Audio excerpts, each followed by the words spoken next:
Today is Monday, March 9th, 2026, and today is National Panic Day, which feels less like a holiday and more like a honest assessment.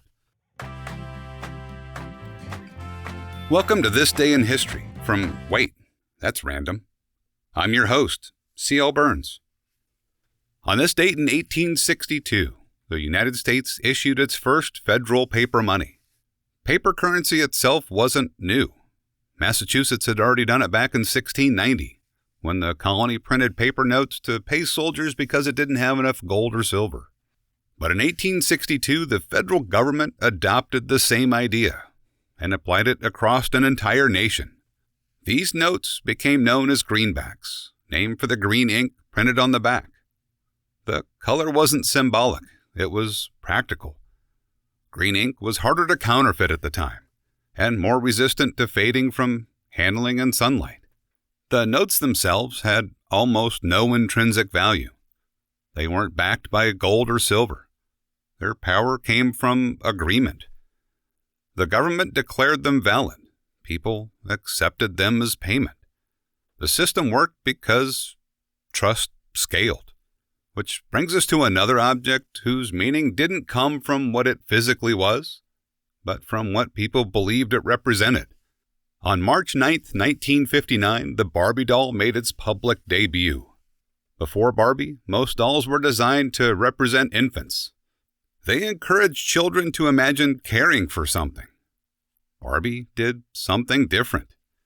She represented adulthood, careers, independence, possibility.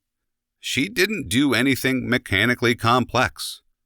Her significance came from interpretation. She became a projection surface, a way for people to imagine identity rather than nurture it. The object itself was simple. Its meaning came from the person holding it, which brings us to something designed to project identity in a different way. On this date in 1964, Ford introduced the Mustang prototype. What made the Mustang influential wasn't revolutionary engineering. It was configuration. Ford built it using reliable existing components, which kept the cost within reach of ordinary buyers. But they shaped it to look fast. Long hood, short rear deck, aggressive stance. It gave people access to something that felt aspirational. Not just transportation, but self-expression. The Mustang didn't invent performance. It made performance accessible.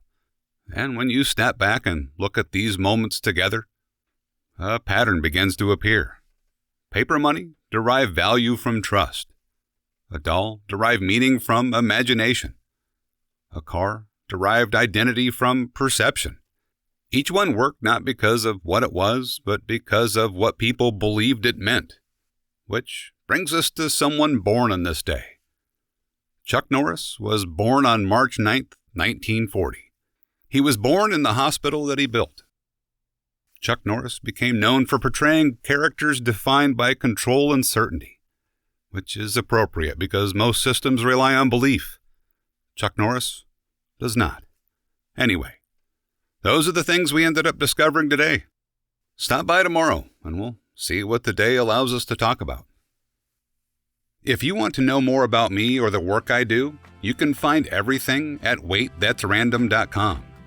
I'm C.L. Burns, and I appreciate you stopping by.